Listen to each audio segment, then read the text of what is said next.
শেষের কয়েকটি ভিডিওতে যেসব মৌলের ইলেকট্রন কেবল এস, এন ও পি সাবশেলে থাকে তাদের ইলেকট্রন বিন্যাস আমরা দেখেছি। এখনও একটা সমস্যা রয়ে গেছে, তা হলো ডি সাবশেল। এর আকৃতিটা এমনই উদ্ভট, আগেই বলেছি। এছাড়াও রয়েছে এফ সাবশেল, যার আকৃতিটাও বিচিত্র।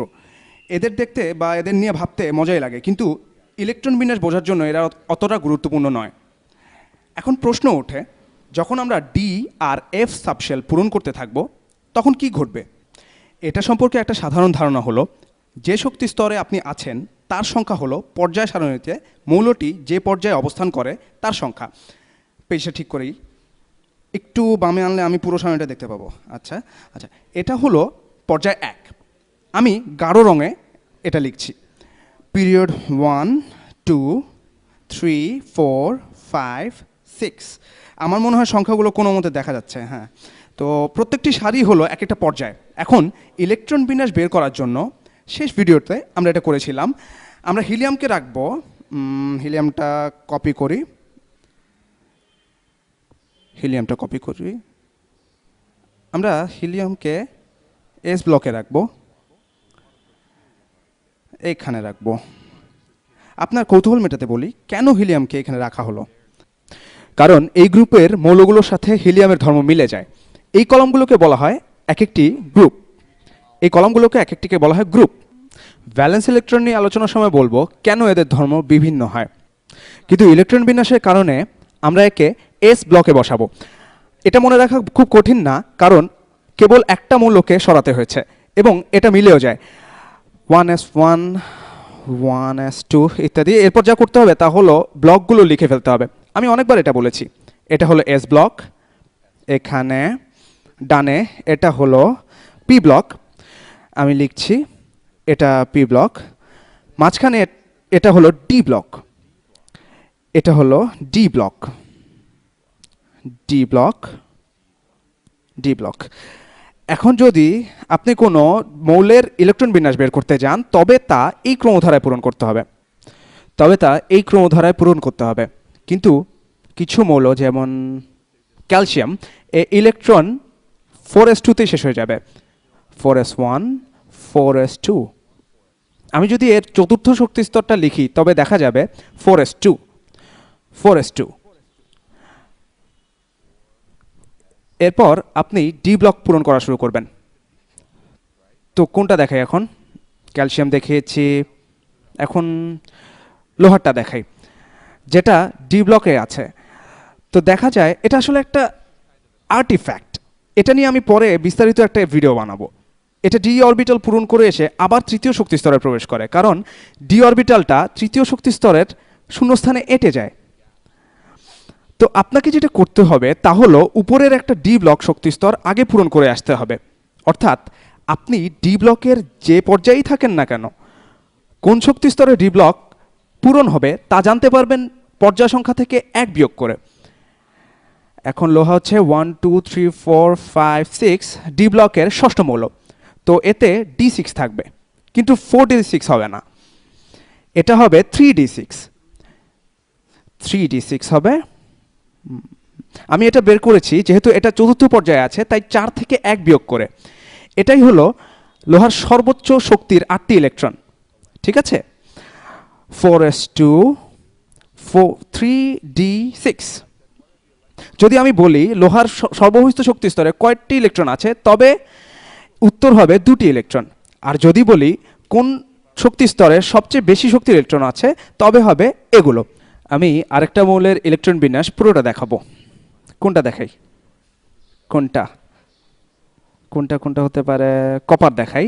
কপার, কপার, কপার, কপার হচ্ছে এখানে। তাহলে কপারের যে শক্তি স্তরে সবচেয়ে বেশি শক্তির ইলেকট্রন থাকে তা হলো আমি গুনছি 1, 2, 3, 4, 5, 6, 7, 8, 9। আসলে আমি কপার এখন দেখাবো না, কারণ বাস্তবে কপার খুব চমকপ্রদ একটা কাজ করে। এটা স্বল্প সংখ্যক বিশেষ ঘটনার একটি। তাহলে আমি দেখাচ্ছি জানি না, দেখি লোহারই পুরো ইলেকট্রন বিন্যাসটা দেখাই। আচ্ছা, খুব বেশি ইতস্তত করার জন্য দুঃখিত। তো যদি লোহার সম্পূর্ণ ইলেকট্রন বিন্যাসটা লিখতে চান তাহলে হবে 1s2, এটা হলো প্রথম শক্তি স্তর। দ্বিতীয়টা হলো, আমি ম্যাজেন্টায় প্রথমটা লিখছি, এখানে 1s2, তারপর কমলায় লিখি 2s2, দ্বিতীয়টা হলো 2s2। এরপর এই পি সাবশেলে থাকে 6টা ইলেকট্রন, তাই 2p6। তারপর আসছে তৃতীয় শক্তি স্তর। তৃতীয় শক্তি স্তর আমি রং বদলে নীলচে রং নিচ্ছি। তো এরপর আমি 3s2 পূরণ করছি, 3s2, এটা হলো এস ব্লক। এরপর 3p6, 3p6, এই মৌলগুলোতে শেলটা পূরণ হয় 1 2 3 4 5 6। এখন আমি এই দুটো মৌলতে পূরণ হওয়া ইলেকট্রনগুলো যোগ করব। লিখব, সবুজ দিয়ে লিখি, এখন লিখব 4s2। এটা একটা মজার জিনিস, পুরো ডি ব্লকের ব্যাপার স্যাপারগুলোই মজার। আমি এখন আমার প্রথম ডি ব্লক পূরণ করব।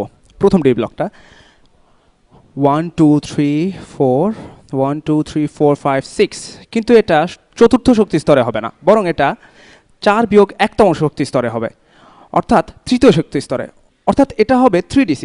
আমি ভিডিও শুরুতে যেমনটা বলেছিলাম, তাহলে তৃতীয় শক্তি স্তরটা হবে, আমি এটা এখানে লিখেছি, আমি আবার লিখছি এখানে 3d6।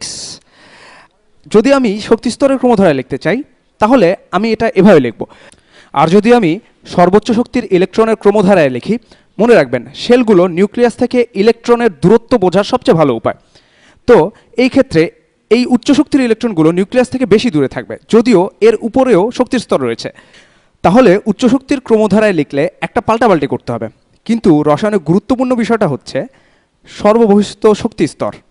এখানে মজার ব্যাপারটা হলো যে যদিও আমরা এই দুটো মৌলেই 4s2 পূরণ করে ফেলেছি, তবু পরবর্তী এই মৌলগুলোতে একটা নিম্ন শক্তি স্তর আমরা ক্রমাগত পূরণ করেছি। তো এই পরমাণুটার ক্ষেত্রে বা লোহার ক্ষেত্রে সর্ববহিস্থ শক্তি স্তরের এই দুটো ইলেকট্রনকে বলা হয় যোজনী ইলেকট্রন, এবং এরাই বিক্রিয়ায় অংশ নেয়। এদেরকে বলা হয় ভ্যালেন্স, আর একটু উজ্জ্বল রঙে লিখি, ভ্যালেন্স ইলেকট্রনস। লোহার দুটি যোজনী ইলেকট্রন আছে, কারণ এর সর্ববহিস্থ শক্তি স্তর হলো 4s2। যদিও এই 4s স্তরটি পূরণ করেও 6টি বাড়তি ইলেকট্রনের থাকে, কিন্তু এই ইলেকট্রনগুলো অনেকটা ফিরে গিয়ে নিচের 3d শক্তি স্তর পূরণ করে, তাই যোজনী বলে গণ্য হয় না। এটা একটা দিক। এখন আপনি বলতে পারেন যে এফ শেলে বা এফ ব্লকে গেলে কি হয়? এফ ব্লক পূরণ হয় নিচের এই মৌলগুলোতে। অনেক পর্যায় সারণীতেই দেখবেন এই ল্যান্থানাইট এবং অ্যাক্টিনাইটগুলো সারণীর নিচে দেওয়া হয়, কিন্তু এদের থাকার কথা এই খালি জায়গাগুলোতে। এমনটা করা হয় দেখার সুবিধার জন্য। এদেরকে উপরে দিয়েও একটা পর্যায় সারণী বানানো যেত, যেখানে এগুলোকে টানে চাপিয়ে সব কিছুকে পর্যায় সারণীর ভিতরে ঢোকানো যেত, কিন্তু তাহলে সারণীটা অবশ্যই অনেক লম্বা হয়ে যেত। একই জিনিস ডি ব্লকেও করা যেত। তো এটা হলো এস ব্লক, এটা হলো এফ ব্লক, এটা হলো ডি ব্লক, এবং সবশেষে এখানে হলো পি ব্লক।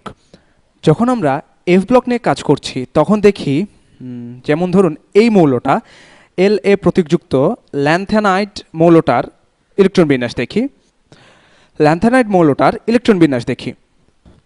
এটা শেষ বর্ধিত ইলেকট্রন এফ ব্লক পূরণ করে, অর্থাৎ শেষ বর্ধিত ইলেকট্রনটা এফ ব্লক পূরণ করে, অর্থাৎ এফ এফ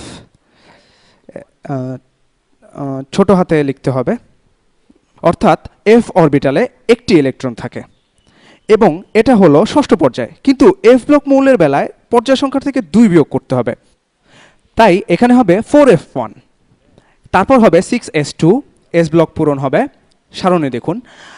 এরপর আবার ফিরে যেতে থাকবে, ফিরে গিয়ে নিম্ন স্তরে 5p6 পূরণ হবে, তাই এখানে হবে 5p6। এরপর পূরণ হবে ডি ব্লকের 10টা ইলেকট্রন, এই যে এইখানে এই জায়গার 10টা ইলেকট্রন। এখানে আবার পর্যায় হলো 5, কিন্তু মনে রাখতে হবে ডি ব্লকের বেলায় পর্যায় সংখ্যা থেকে 1 বিয়োগ করতে হয়, তাই এটা হবে 4d10। এরপর হলো 5s2, 5s2। এভাবে আপনি পেছনে যেতে যেতে পূরণ করতে থাকবেন। প্রথমে জটিল মনে হবে, কিন্তু কেবল মনে রাখবেন এস এবং পি ব্লকে পর্যায় সংখ্যাই স্তর সংখ্যা হবে, কিন্তু ডি ব্লকে, এটা হলো ডি ব্লক, ডি ব্লকে পর্যায় সংখ্যা থেকে স্তর সংখ্যা হবে 1 কম।